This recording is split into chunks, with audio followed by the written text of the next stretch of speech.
បាទអាញាតសូមគោរពជំរាបសួរបាទពុកម៉ែបងប្អូននំពុំមីងអ្នកគ្នាដែលកំពុងតែទស្សនាការ live ផ្ទាល់ក៏ដូចជាវីដេអូឆ្នោតមួយនេះផងដែរហើយថ្ងៃនេះបាទ channel នាំលៀបនាំលុយបងប្អូនក៏បានចេញនៅតម្រុយឆ្នោតយួនចែកជូនឲ្យពុកម៉ែបងប្អូនយកទៅផ្សងសំណាងទៀតហើយមុននឹងបងប្អូនបង្ហាញនៅតម្រុយឆ្នោតសម្រាប់ថ្ងៃនេះឲ្យពុកម៉ែបងប្អូនលេងប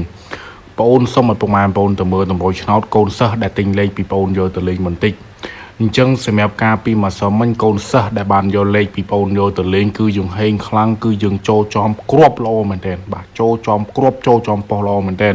អញ្ចឹងកូនសិស្សទាំងអស់គ្នាដែលយកលេខទៅលេងការពីម្សិលមិញគឺហេងខ្លាំងគឺចូលចំខ្លាំងគឺបុកបានលុយតែម្ដងបាទហើយនេះជាតម្រុយសម្រាប់លេងថ្ងៃនេះណាបាទតម្រុយលេងថ្ងៃនេះក៏មានភាគរយល្អភាគរយច្បាស់ដែរហើយសម្រាប់ការធ្វើតម្រុយឆ្នោតរបស់បងប្អូនគឺបងប្អូនអត់ទៀមទីអីពីពុកម៉ែបងប្អូនទេសូមតែជួយចុចរូបសញ្ញាកណ្ដឹងចុច like ចុច share ម្នាក់មួយប៉ុណ្ណឹងគឺបងប្អូនសប្បាយចិត្តនឹងធ្វើតម្រុយឆ្នោតដល់ពុកម៉ែបងប្អូនលេងហើយមួយទៀតសម្រាប់ពុកម៉ែបងប្អូនដែលចង់តាក់ទងមក Facebook បងប្អូនណាបាទដែលចង់ឆាតមក Facebook បងប្អូនដែលចង់តេមក Facebook បងប្អូនពុកម៉ែបងប្អូនអាចតាក់ទងមកតាមរយៈ Facebook នេះបានណាបាទដែលមានឈ្មោះថានាំលៀបនាំលុយឬក៏តាក់ទងមកលេខសាប់097 9414 658តាក់ទងមកណាបាទតាក់ទងមកបងប្អូននឹងមានលេខពិសេសនឹងមានលេខល្អនឹងមានលេខច្បាស់ឲ្យពុកម៉ែបងប្អូនលេង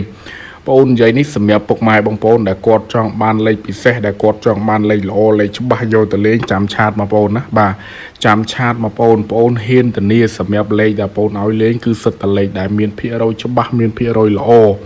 ឆាតមក Facebook នាំលៀបនាំលុយបងប្អូនណាបាទ